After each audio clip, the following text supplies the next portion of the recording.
Estamos de volta com o consultor Terra Viva. E eu converso agora com o presidente da AproSoja Brasil, Bartolomeu Braz, que conversa com a gente diretamente de Brasília. Muito boa noite, Bartolomeu. Muito obrigado por nos atender aqui no nosso consultor Terra Viva. Bartolomeu, hoje foi dia de lançamento do Plano Safra para a próxima temporada agrícola. Você participou desse evento aí em Brasília. Conta para a gente, em síntese aqui, o que você achou de positivo ou negativo, ou que ficou faltando nesse Plano Safra anunciado hoje para a próxima safra. Muito boa noite. Boa noite, Silmar. Boa noite a todos os ouvintes. Eu vejo que o Plano Safra estava numa expectativa já grande para que acontecesse esse lançamento. Nós estávamos aí, todos os produtores, buscando crédito sem ter um pré-custeio bem definido, com juros livres. Então, o produtor estava perdendo competitividade e buscando juros muito altos para fazer o planejamento da safra. Agora, com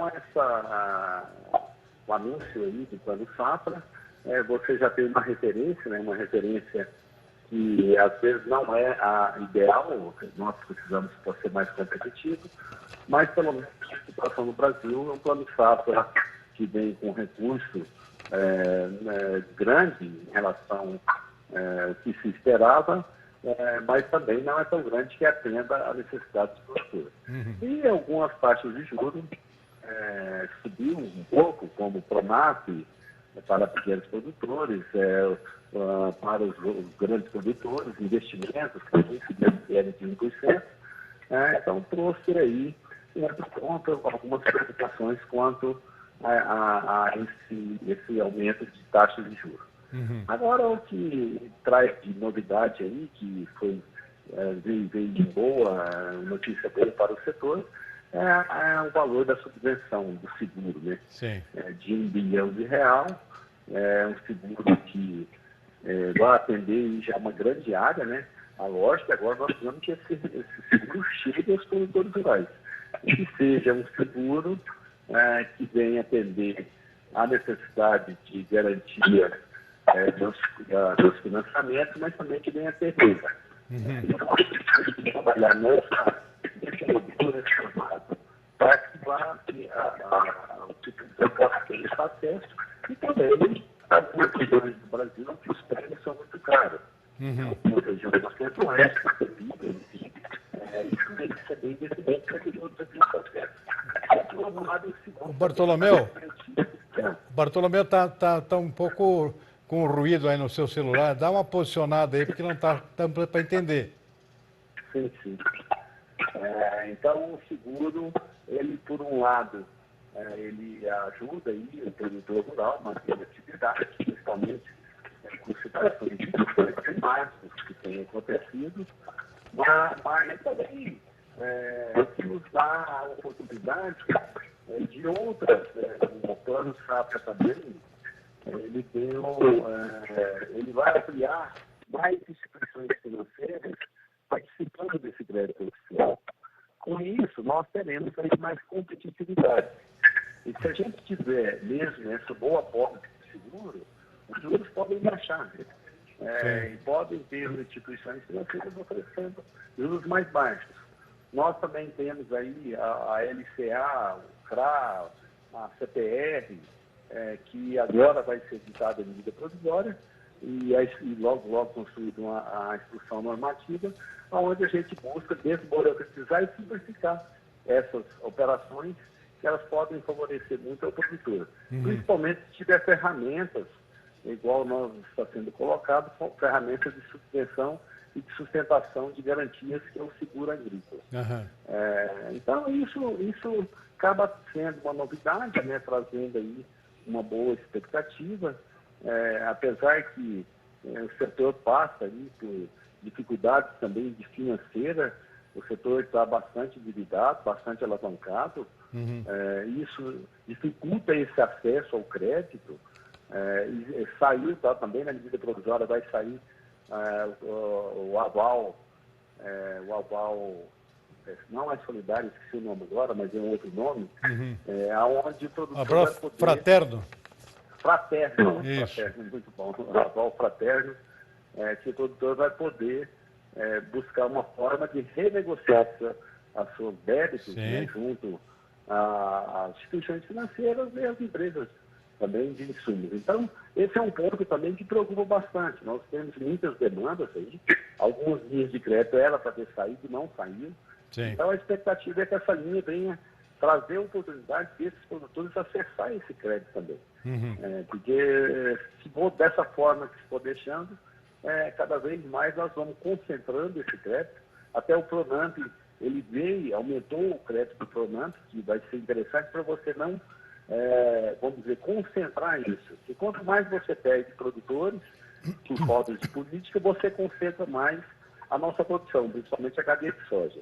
Então, isso é uma preocupação também da ProSoja Brasil. E nesse plano, nós havíamos falado com a ministra sobre isso, para tentar manter esses produtores na atividade. Sim. E também dar uma linha com juros menores para que ele possa ter competitividade também e não concentrar tanto a produção. Né? Perfeito. Agora, Bartolomeu, qual é o peso hoje do plano oficial, digamos assim, de crédito para custeio e investimentos aqui, considerando que o produtor tem essas opções de financiamento via tradings, via indústrias agroquímicas? Como é que é o peso desse setor no todo hoje em dia? Olha, o peso é alto, né? A gente sabe que esse plano safra ele atende pouco mais de 35% da nossa necessidade. Então, outras formas você tem que buscar através desses recursos externos, de barter, de troca, e também de recurso próprio. Então, esse peso ainda é pouco, né? A gente precisava que esse recurso necessita que recursos venham de uma forma diferente, por isso está se criando esse novo poder de crédito, onde você vai ter uma proteção para os produtores rurais, para que vários mecanismos, instituições financeiras, até de fora do país, venham investir no Brasil. Porque o que nós temos dificuldade que é isso.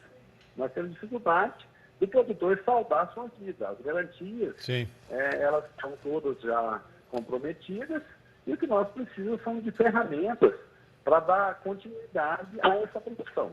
Então, esse é um dos pontos que nos preocupa bastante. São uma quantidade de crédito maior, mas também que esse produtor tenha segurança, o produtor tenha segurança e quem vai receber tenha segurança. Nós estamos aí, até falava, nós estamos aí, o pessoal buscando a recuperação judicial pessoa física, as pessoas falam, vão acabar com o crédito. Eu até comentei sobre isso. Nós precisamos de ter ferramentas para esses produtores, porque na hora da dificuldade ele vai buscar uma saída. Claro. Ele vai buscar uma alternativa. Se não tiver uma política definida, ele vai buscar judicial. E é isso que está acontecendo. E é isso que eu coloquei junto ao Ministério da Economia, para o Paulo Guedes e do Ministério da Agricultura. Porque se nós não der oportunidade, o produtor vai buscar de outra forma. Claro. E está acontecendo. Então a gente precisa de dar opções e as instituições financeiras têm que entender isso também. Eles têm que trazer esse produtor para dentro, senão nós vamos bagunçar o nosso sistema de crédito e não é culpa do produtor, culpa de uma política bem definida. Muito bem, está aí a palavra aqui do presidente da ProSoja Brasil, Bartolomeu Braz, conversando com a gente diretamente de Brasília sobre o Plano Safra. Bartolomeu, acho que por enquanto é isso, muito obrigado pela participação, uma boa noite para você e até a nossa próxima conversa. Obrigado. Hein? Boa noite, eu que agradeço, mas sempre a ProSoja Brasil está à disposição. Um abraço. Muito obrigado. Vamos fazer mais um rápido intervalo. No próximo bloco a gente continua repercutindo o Plano Safra. Nós vamos agora lá para o Rio Grande do Sul, ver a reação das cooperativas lá do Sul, com Paulo Pires, que é presidente da FECOAGRO, Federação das Cooperativas Agropecuárias do Rio Grande do Sul, também sobre o Plano Safra divulgado nesta terça-feira. Fique aí que a gente volta em seguida. Olá, muito boa noite. Está começando agora o Consultor Terra Viva, o mercado de ponta a ponta aqui no seu canal, que planta e cria o futuro. E vamos de imediato aos destaques do nosso programa desta terça-feira. Destaque hoje para o lançamento em Brasília, no Palácio do Planalto, do Plano Safra, Plano de Agricultura e Pecuária, para a próxima temporada agrícola, com a divulgação das linhas de crédito, taxas de juros e linhas especiais de financiamento para custeio, comercialização e investimentos na próxima safra agrícola. E para repercutir e analisar todos os pontos do plano, participa no programa, no nosso consultor de hoje, o presidente da ProSoja Brasil, Bartolomeu Braz, conversa com a gente diretamente de Brasília, e também o presidente da Federação das Cooperativas Agropecuárias do Rio Grande do Sul, FECOAGRO, o Paulo Pires. A gente vai ver daqui a pouquinho, portanto, os detalhes do plano lançado hoje, com a presença do presidente Jair Bolsonaro e também a repercussão junto às lideranças dos produtores rurais de todo o Brasil. E é claro, temos aí também o fechamento do mercado dos principais produtos do nosso agronegócio no dia de hoje. Vamos começar o programa pelo fechamento das bolsas, depois a gente vai falar do plano safra. Bolsa de Chicago hoje praticamente estável no caso da soja, a soja que subiu bastante ontem, hoje teve um dia um pouco mais calmo, teve um movimento de realização de lucros aqui, mas acabou fechando ainda no positivo, alta de 0,1%. O milho não, o milho caiu, a gente vai ver por quê, 1,3%, trigo também em Chicago com queda de 1,3% e até o arroz também teve um recuo de 0,4%. Bolsa de Nova York, o algodão voltou a subir, 0,6%. Café arábica em Nova York com queda expressiva até de 1,7%. Mesmo percentual também do café robusta, é o equivalente ao nosso conilon aqui, negociado na Bolsa de Londres. E o açúcar também com um pequeno recuo de 0,1%. Como se vê, o dia não foi lá muito favorável para as principais commodities de interesse do Brasil. Suco de laranja de Nova York também caiu, 2,9%, uma queda bastante expressiva. As exceções aqui ficaram por conta do cacau. Em caso de Nova York, além do algodão, alta de 0,8%. Boi na B3 aqui, o mercado futuro do boi gordo, com alta de 0,3%. E o dólar despencou hoje. O mercado de câmbio hoje com queda expressiva da cotação da moeda americana, 1,1%. E a gente começa o programa, o comentário do mercado de commodities hoje pela soja. Vamos dar uma olhada na soja aqui na Bolsa de Chicago. Está aqui soja aqui praticamente estável. Nós tivemos até pequena alta aqui de 1 ponto em alguns contratos, contrato de agosto, contrato de setembro, por exemplo. Foi um dia que teve até quedas aqui, um dia de realização de lucros, depois o pessoal tentando fazer caixa depois das boas altas dos últimos dias, mas o mercado voltou a subir depois, em função de dois fatores principais. Primeiro, a continuidade do clima desfavorável no meio oeste dos Estados Unidos, que vem retardando o ritmo do plantio da safra americana, além de possíveis prejuízos na produtividade das lavouras. Isso deixa o mercado atento, ou seja, com muita preocupação com relação aos destinos da safra de soja, para que não sofra os mesmos efeitos aqui que aconteceram com o milho, por exemplo, que praticamente está com o plantio interrompido. E, por outro lado, aqui uma notícia aqui que animou um pouquinho o mercado lá em Chicago, a notícia de que o presidente americano Donald Trump vai se encontrar agora no final do mês com o presidente chinês Xi Jinping. E disso aí, segundo o Donald Trump, pode surgir aqui algum acerto, algum acordo aqui na guerra comercial entre os dois países, que está com as negociações paralisadas no momento. E isso aí deu uma animada no mercado. Não sei se vai sair alguma coisa dessa conversa, mas de qualquer forma serviu para dar uma chacoalhada aqui no mercado. O pessoal ficou de orelha em pé aqui, possivelmente esperando alguma novidade boa para a soja americana, que está sendo esquecida pelos chineses nesse momento, chineses aqui concentrados aqui em comprar do Brasil, em função dessa disputa comercial com os Estados Unidos. Milho não, milho teve um dia de realização de lucros hoje, caiu forte até, 5, 6 pontos em relação a ontem, não tem muito a ver com os chineses, portanto não teve esse benefício aqui, da dúvida pelo menos. Então foi um dia claro de realização de lucros, até porque o plantio deu uma avançada até acima da expectativa, conforme aqueles dados que a gente divulgou ontem aqui. O plantio chega a 92% da área prevista, já devia estar encerrado, é claro, devia estar mais de 100%, já devia estar em 100%, já lá no final de maio. De qualquer forma, deu uma perspectiva aqui de que o produtor americano está insistindo aqui em tentar plantar toda a área prevista. Dificilmente vai acontecer, mas de qualquer forma houve um avanço no plantio, sim, para 92%, segundo os dados divulgados ontem. Então é isso aí, os dois principais grãos aqui de interesse do Brasil. O trigo teve dia de realização de lucros, aí realmente caiu de vez, 1,3%. A Bolsa de Nova York, o algodão teve um dia misto, as cotações subindo um pouquinho, outras caindo, muita volatilidade no dia, mas o fechamento ela foi com um saldo positivo de 0,6%, conforme a gente viu. Café não teve condições de reagir, ampla oferta global, continua pesando sobre os preços do café, tanto do Arábica quanto do Conilon, do Robusta no caso aqui, além do próprio avanço da colheita brasileira, está em pleno andamento aqui, as coisas estão andando, cada vez mais oferta de café no mercado do principal produtor e exportador mundial, portanto é um fator natural de pressão física no mercado aqui que acaba repercutindo, rebatendo lá no mercado futuro de papéis na Bolsa de Nova York. Queda forte do café, portanto, de 1,7%. O açúcar quase estável, mas pressionado hoje com a extensão da realização de lucro, que já tinha acontecido ontem, caiu mais um pouquinho hoje, 0,1%. Mercado de câmbio, sim, deu uma despencada hoje, juntamente com a alta forte da Bovespa. O mercado aqui refletindo condições do mercado internacional. Existe uma expectativa aqui da reunião do Banco Central Americano, Federal Reserve, que pode vir com uma queda nas taxas de juros nos Estados Unidos. Aí o mercado está se reposicionando aqui, alta forte da Bolsa de Valores, outro fator aqui também, um certo ânimo aqui com relação ao andamento da reforma da Previdência, mercado um pouco mais animado aqui, não tem nenhum fato concreto nesse sentido, mas de qualquer forma, aparentemente as coisas estão andando e o mercado está acreditando que uma reforma, seja qual for, vai ser aprovada no Congresso a partir do relatório da Comissão Especial, está sendo debatido nesta terça-feira lá no Congresso, lá na Câmara dos Deputados em Brasília. E aí a Bovespa deu um salto hoje, 1,8%, e o dólar caiu 1,1% para R$ 3,86. Não foi bom para os preços agrícolas aqui no mercado físico, a gente vai ver daqui a pouquinho, houve queda, mas de qualquer forma aqui para a economia, aqui uma sinalização positiva de que o mercado está acreditando em melhoras.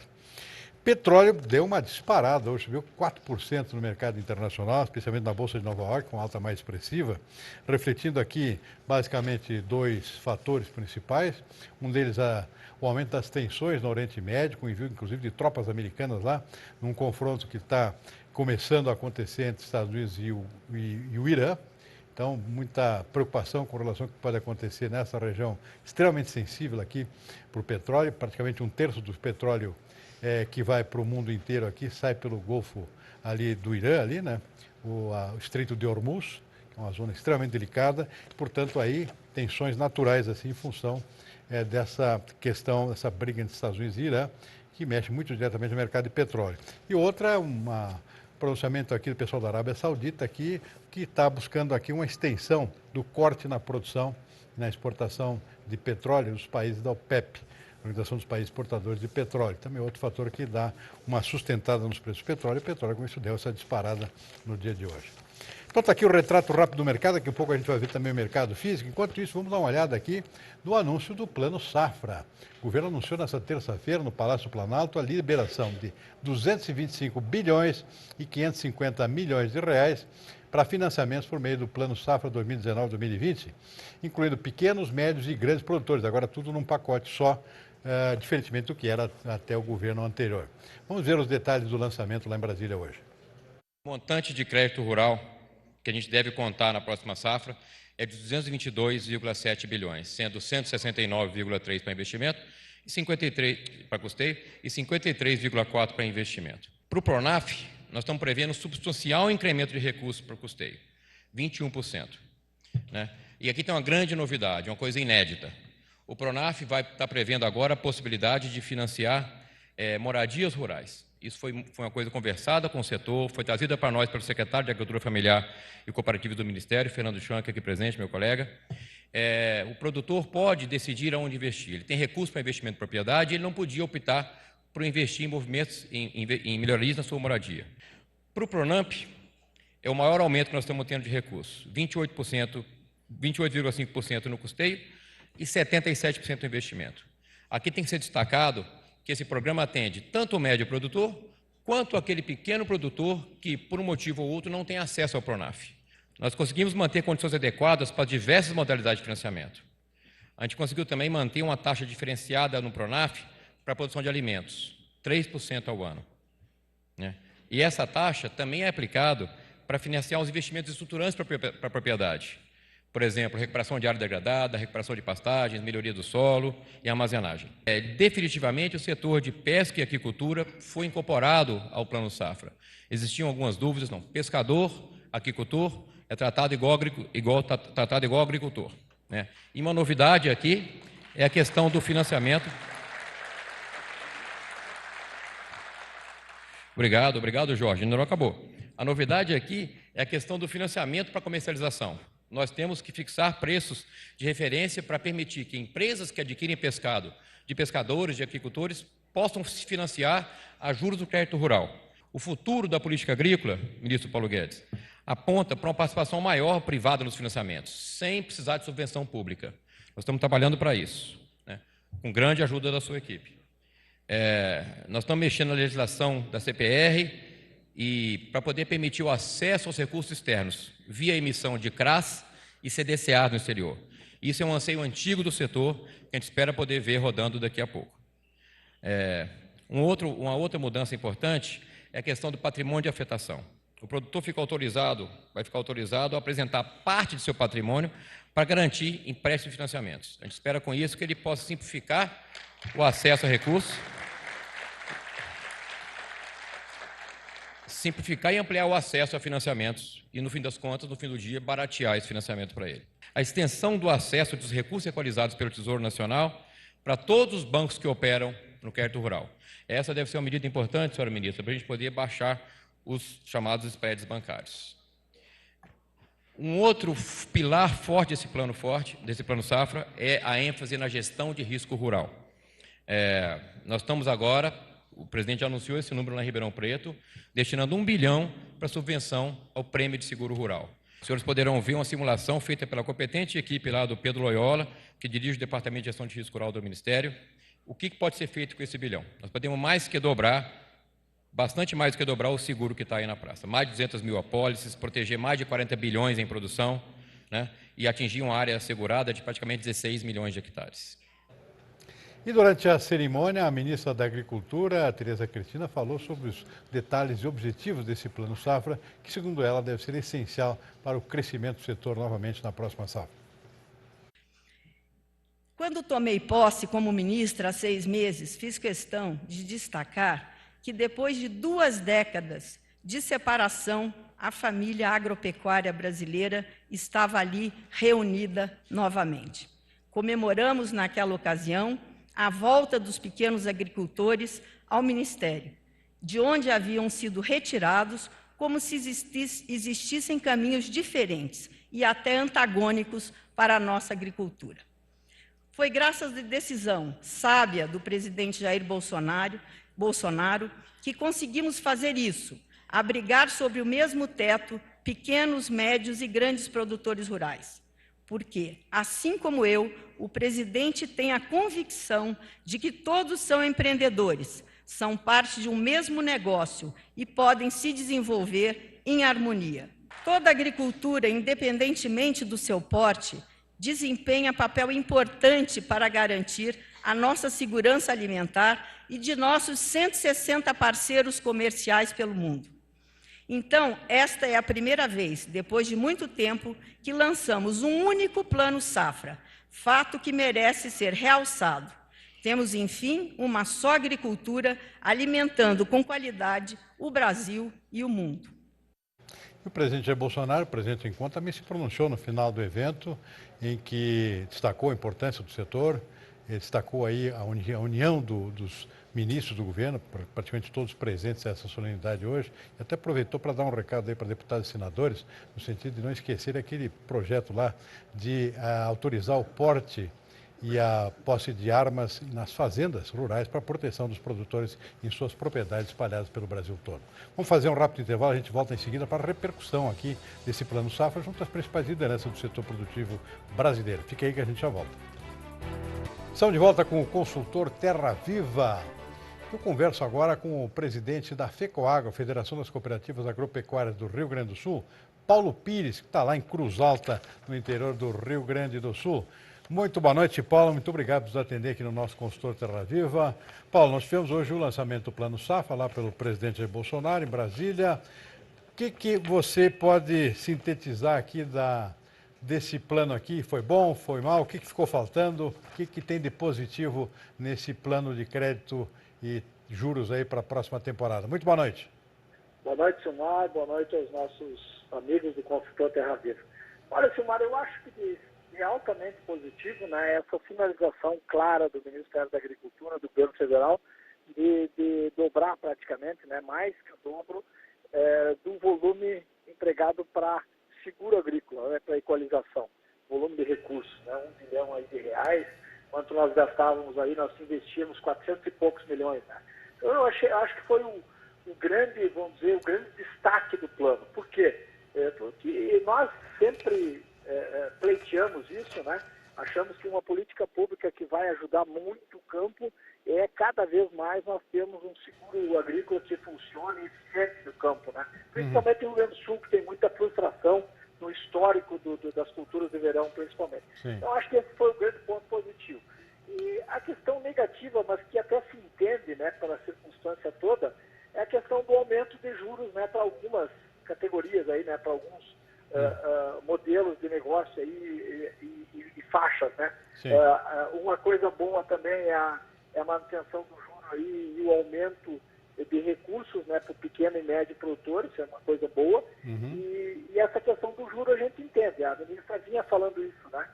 O que eu faço, né? Eu faço, atendo o pleito de vocês, diminuo os juros ou permanece os juros como está e os recursos são menos, ou nós temos recursos, maior do volume de recursos e subimos um pouco o juro, né? Eu acho que não era momento de subir juros, porque nós temos aí com a taxa Selic muito baixa, nós temos aí com o preço dos alimentos puxando a inflação para baixo, ou seja, né, não existe aumento no preço dos alimentos, mas foi o possível e eu acho que o Plano Safra não foi aquele terrorismo que muita gente esperava e que se plantou, que ia ser muitas mudanças, né? Eu acho que se respeitou muito esse instrumento que ajudou muito nos últimos anos a agricultura brasileira a ter o resultado que tem. Nesse sentido, em relação a certas expectativas que tinha, até que foi bastante positivo, né? Pelo menos aí não caiu o volume de crédito, o aumento da taxa de... O aumento da taxa de juros realmente preocupa um pouquinho, porque tem uma tendência de queda da Selic, né? Para 5,75, isso é que o mercado vem sinalizando. Você também na contramão esse aumento do juro aqui para o crédito agrícola, né? Quer dizer, o crédito agrícola sempre foi subvencionado, depois está acontecendo o oposto, né? Não, perfeito. Eu também comungo com isso, Silmar, a gente teve essa frustração, né? Mas também tem o entendimento, né? Eu acho que o ajuste fiscal hoje é, vamos dizer, a obrigação número 1 do governo federal, né? Então é aquela história ali de que cada setor, né, tem que ter a sua contribuição. Então é compreensível. Não estou dizendo que é uma coisa boa, mas é compreensível. Agora, Paulo, considerando o Plano Safra, agora já está conhecido, considerando as circunstâncias de mercado, o mercado está mudando, né? Tem novidades aqui, temos de milho, temos de soja, em função desse problema nos Estados Unidos, né? Os americanos não estão conseguindo plantar, os preços estão subindo. O que você acha que mudou na cabeça do produtor, aí, particularmente do Rio Grande do Sul, com relação à próxima safra? Ou seja, mudou o ânimo? Está melhorando? Eu acho muito interessante a sua pergunta, Silmar, porque hoje tinha muita gente confundindo aí, né? Hoje a informação ela é muito instantânea, confundindo custo de produção com plano safra, coisa assim, né? Sim. Eu acho que são coisas diferentes. Custo de produção é uma coisa que assusta bastante a gente. O Mineto voltou para Fecoagro, né? Nós estamos divulgando agora dia 26 os nossos custos de produção. É uma coisa que assusta os custos de produção no verão. A questão do cenário comercial, e foi muito legal tu dizer isso, da referência da safra americana, realmente ele está com um comportamento muito bom para o lado do produtor nessa última semana. Quem diria, né, Silmar, que há 30 dias atrás, ali na peste suína, lá na China, nós tínhamos uma previsão aí de 12 milhões de toneladas a menos de exportação para a China, né? Aquilo era um cenário horrível, milho horrível, e essa questão, então, do clima americano, uma questão inesperada, que a gente não domina, né? Ela muda tudo isso, e hoje aqui no Rio Grande do Sul nós já temos preços considerados bons, né? Considerados, não vou dizer ótimos, porque cada um tem seu conceito de preço, mas preços bem atrativos em relação ao que nós até praticamos agora em 2018, né? Preços bem interessantes, finalizando, né? Para a próxima safra, eu acho que isso é uma boa perspectiva. Aliás, no Rio Grande do Sul costuma colher e comercializar um pouco mais tarde que o resto do Brasil. Essa alta recente dos preços da soja vem em boa hora ainda, né? Perfeito. A alta vem em boa hora. Eu acho que esse é um comportamento que também, aos poucos, ele vai se mudando. Silmar, eu vejo muita gente hoje já concluir o que tem seus custos e daqui a pouco travar, né? Em contratos, aquele custo, pelo menos, não vou dizer que vai travar toda a safra, mas aquele custo que ele tem. Então, as coisas começam a se que, ainda bem, né, Silmar, a se adequar, porque o produtor também ele não vai acertar sempre, né? Sim. E também ele não pode errar sempre, senão se prejudica. Então, o planejamento da comercialização do produtor gaúcho hoje, ela está ficando mais equilibrada e mais racional. Muito bem. Está aí a palavra de Paulo Pires, presidente da FECOAGRO, Federação das Cooperativas Agropecuárias do Rio Grande do Sul, comentando aqui o Plano Agrícola e Pecuário anunciado hoje pelo governo federal. Paulo, muito obrigado pela participação aqui no nosso programa. Sucesso aí com a safra atual e a próxima. E até a nossa próxima conversa. Obrigado, hein? Grande abraço a todos. Muito bem, vamos para mais um rápido intervalo. No próximo bloco, vamos ver como é que fecharam os mercados físicos aqui no Brasil todo, dos principais produtos agropecuários. Fica aí que a gente já volta. De volta com o consultor Terra Viva. Olha, consultores do agronegócio, liderança do setor, acredito que o Plano Agrícola e Pecuário veio dentro do esperado e comemoram o aumento de recursos para o seguro rural. Vamos acompanhar na reportagem de Pedro Costa. Minutos após o anúncio do Plano Agrícola e Pecuário, os líderes do agronegócio já repercutiam os números divulgados pelo governo. O valor é praticamente o mesmo do ano passado, quando os recursos destinados à agricultura familiar eram separados da empresarial. Para Roberto Rodrigues, coordenador do GVAgro, o governo fez o possível. Mas é o que tinha, então não adianta espernear muito. O Brasil vive um momento complicado, difícil, com problemas sérios de liquidez, de modo que era possível. Apesar do orçamento apertado, o cenário é positivo para a produção agropecuária brasileira. Guerra comercial entre China e Estados Unidos e agora a quebra da safra norte-americana de grãos mostram que os recursos liberados pelo governo vêm uma boa hora. Eu acho que estão acontecendo fatos que nos dão otimismo, né? Esses fatos são essencialmente a guerra comercial Estados Unidos-China se recrudescendo, a crise de peste suína que vai transformar a forma como a China produz suínos e aves, e agora a quebra da safra americana, que abre a possibilidade do Brasil exportar 35, talvez mais milhões de toneladas de milho, substituindo em parte a falta do milho americano, já que a quebra da safra é bastante grande. O governo cumpriu com a promessa e aliviou os juros dos médios e pequenos produtores, mas manteve em 8% para os grandes. Para Rodrigo Lima, essa divisão é importante para fortalecer a política agrícola no Brasil. Acho que a política agrícola ela precisa ganhar, ela precisa ser repaginada, ter uma nova arquitetura pensando em pequeno, médio, grande, custeio e investimento. Já o seguro praticamente dobrou, R$1 bilhão neste plano safra. Hoje os bancos, inclusive, são obrigados a colocar recursos naquele depósito no compulsório, né? Com o seguro funcionando, essas coisas vão desaparecer. O banco terá interesse para estar para a agricultura, que terá estabilidade e segurança na renda do produtor rural. Também passaram de R$1 bilhão os recursos para PEP e PEPRO, Política de Equalização de Preços, que são calculados com base no custo da safra, mercado internacional e oscilação cambial.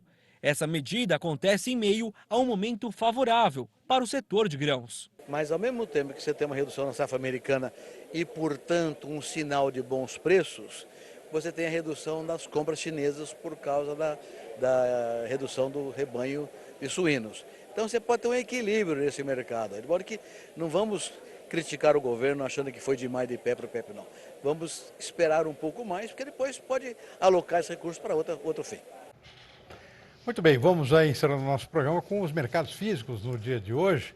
Vamos ver como é que fechou a soja aqui no mercado físico. O dia foi de quedas hoje, compreensível. Chicago ficou na mesma e o dólar deu uma despencada feia hoje, caiu 1,1%. O retrato está aqui no mercado físico com a queda praticamente generalizada.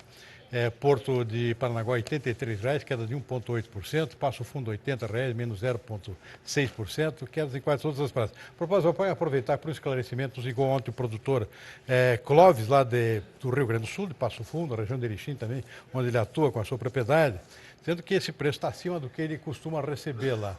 É o seguinte, isso aqui são mercado de lotes, vamos esclarecer o critério dessas cotações. Mercado de lotes é aquilo que a cooperativa ou a cerealista vende, não aquilo que ela paga ao produtor, aqueles descontos, aquelas coisas todas.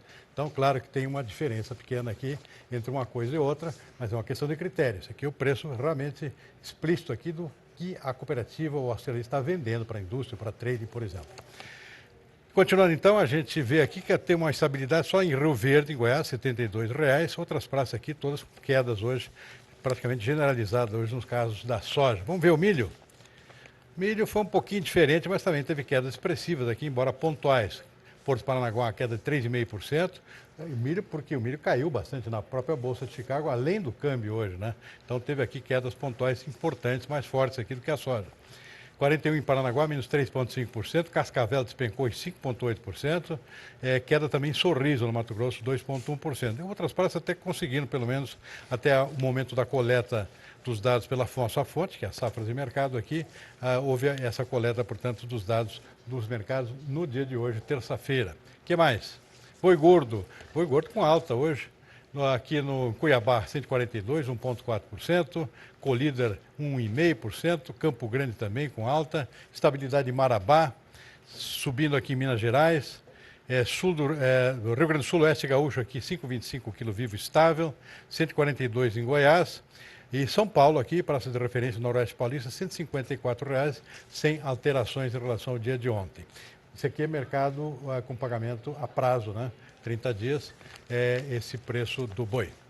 E o café deu uma despencada hoje, caiu muito na Bolsa e o dólar também caiu hoje. Então está aqui o retrato, infelizmente, negativo dos preços do café, queda forte do Arábica no sul de Minas, R$ 380,00, menos 2,6%. Caiu também no Cerrado Mineiro, 1,3%. No Rio, tipo 7, na Zona da Mata, também com queda. Oeste de São Paulo, bebida dura aqui, 1,3% abaixo. E só se segurou aqui o Conilon, tipo 7, em Vitória, em R$ 283,00 por saca de 60 quilos. E o Consultor Terra Viva dessa terça-feira vai ficando por aqui. A nossa agrocidade minajada de hoje é Palmas, a bela capital do Tocantins, importante estado produtor de soja, de milho e outros produtos agrícolas aqui, lá da região do Mato Piba. Uma boa noite a todos e até amanhã.